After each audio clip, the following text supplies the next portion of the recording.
Assalamualaikum warahmatullahi wabarakatuh. Kami dari kelompok 1 fonologi yang beranggotakan saya Salsabila Amalia, Saya Sabrina Aulia. Saya Haudi Tahura. Saya Mariatul Kiptia. Saya Nadia. Dalam video ini, kami akan memaparkan hasil pembelajaran pada minggu kedua mata kuliah Linguistik Umum yang diampu oleh Ibu dosen Dr. Nur Cahaya MPD. Pada pembahasan kali ini terdapat 3 pokok bahasan. Yang pertama, pengertian bahasa. Yang kedua, ciri bahasa. Yang ketiga, fungsi bahasa. Yang pertama, saya akan menjelaskan tentang pengertian bahasa. Bahasa sendiri secara umum memiliki arti bunyi yang bermakna. Ada pula menurut beberapa pendapat para ahli. Yang pertama, menurut Carroll, bahasa adalah sebuah sistem yang berstruktural mengenai bunyi dan aturan bunyi yang bersifat mana suka. Yang kedua, menurut Ferdinand de Saussure, bahasa adalah ciri pembeda yang paling menonjol karena dengan bahasa setiap kelompok sosial merasa dirinya berbeda dengan kelompok yang lain. Yang ketiga adalah krida laksana. Bahasa adalah sistem lambang bunyi yang bersifat arbitrer, yang biasa digunakan oleh kelompok sosial untuk bekerja sama, berkomunikasi, dan mengidentifikasikan diri. Yang terakhir, menurut William A. Haviland, bahasa adalah sistem bunyi yang berstruktur menurut aturan yang menimbulkan arti yang bermakna dan dapat ditangkap oleh semua orang yang berbicara dengan bahasa itu. Selanjutnya, ciri-ciri bahasa yang dijelaskan oleh teman saya.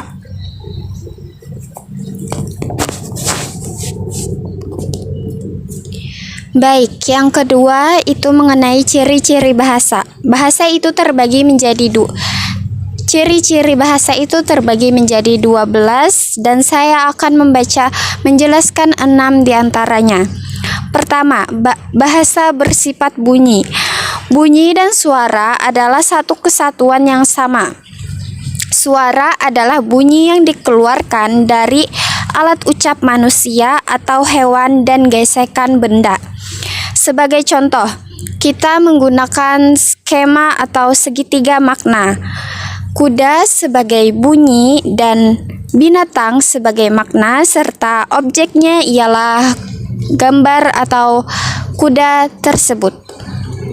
Bunyi-bunyi yang diucapkan termasuk lambang bahasa berupa huruf, kata, kalimat, atau wacana.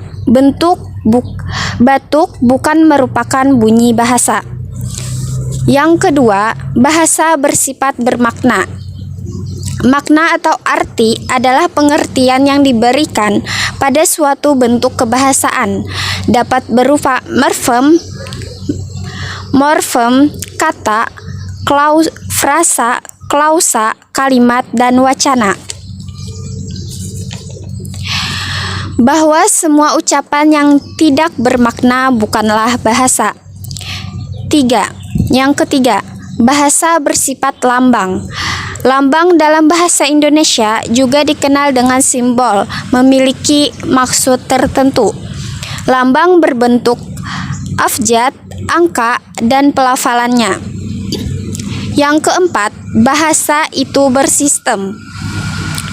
Sistem adalah sesuatu yang tersusun, teratur, dan berpola, sehingga membentuk suatu keseluruhan yang bermakna atau berfungsi.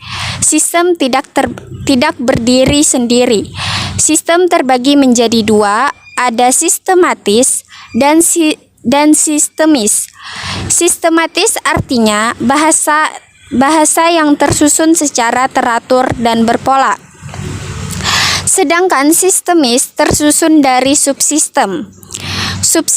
Subsistem diantaranya adalah sintaksis, morfologi, fonologi, semantik, dan leksikon.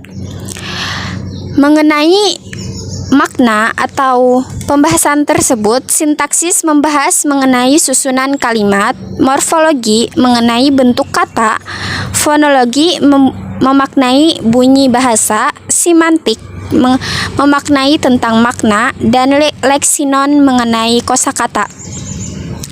Yang kelima, arbiter atau manasuka dapat diartikan manasuka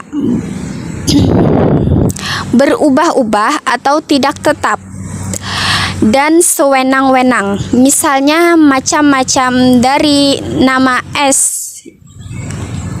Ada berbagai nama yang diberikan dari berbagai daerah. Misalkannya ada es campur, es dawet, dan es lain.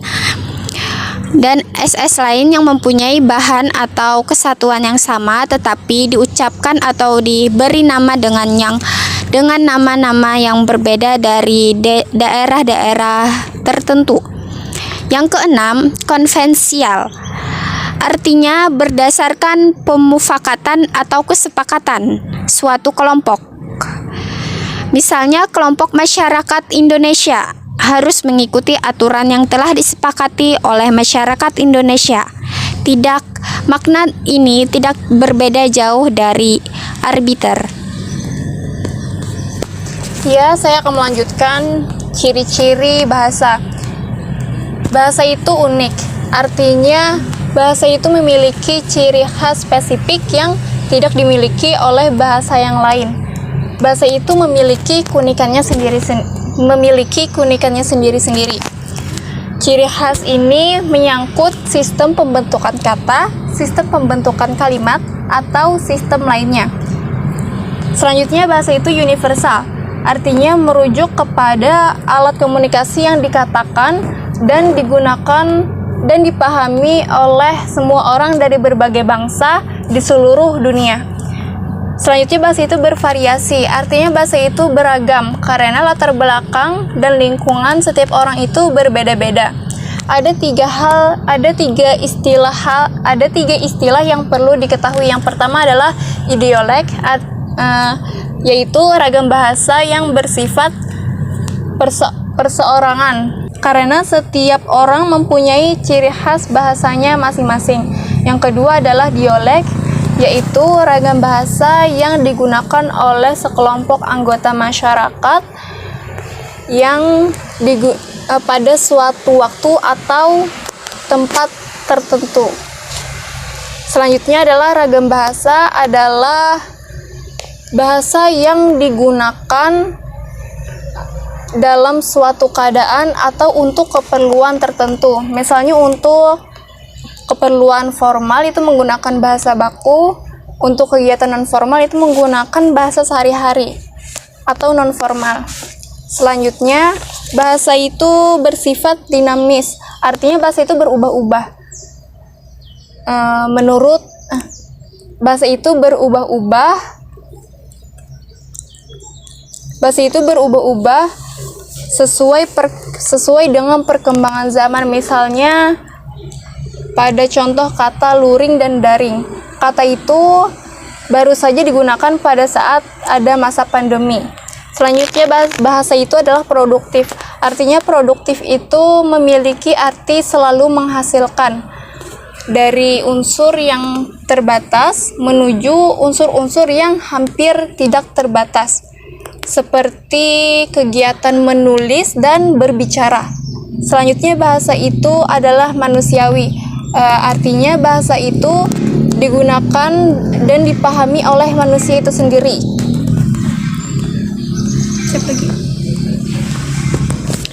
Ya, saya akan melanjutkan fungsi bahasa. Fungsi bahasa terbagi menjadi dua, yaitu menurut Finocchiaro dan menurut Halliday.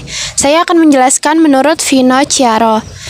Yang pertama, yakni personal. Personal yakni menyatakan sikap pribadi terhadap terhadap yang dituturkannya. Yang kedua, interpersonal, yakni kontak antar pihak yang sedang berkomunikasi. Ketiga, direktif, yakni Yang ketiga direktif, yaitu mengatur tingkah laku pendengar. Keempat, referensial, yakni fungsi bahasa sebagai alat komunikasi pikiran untuk membuat pernyataan. Si pembaca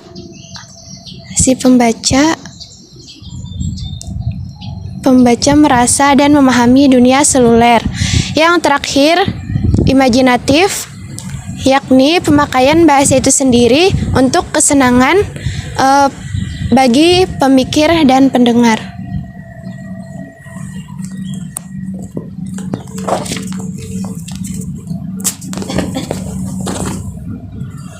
Baik, saya akan melanjutkan penjelasan tentang fungsi bahasa, yaitu menurut Halliday. Yang pertama, fungsi instrumental. Gunanya untuk mengungkapkan keinginan atau kebutuhan pemakainya. Yang kedua yaitu fungsi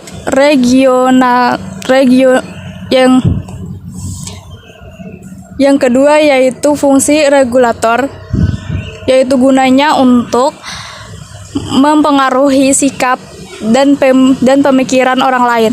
Yang ketiga yaitu fungsi interaksional, yaitu gunanya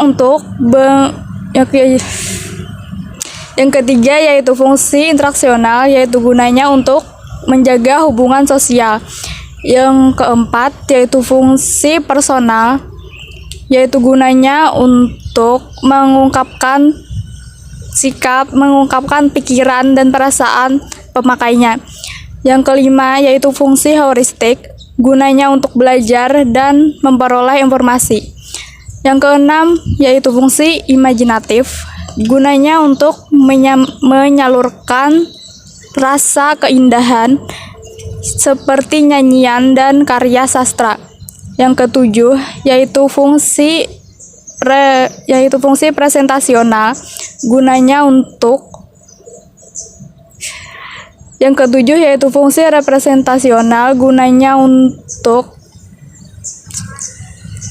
menggambarkan suatu informasi. Sekian dari kami pemaparan hasil belajar pada minggu kedua mata kuliah Linguistik Umum tentang hakikat bahasa. Apabila ada kesalahan mohon dimaafkan. Wassalamualaikum warahmatullahi wabarakatuh.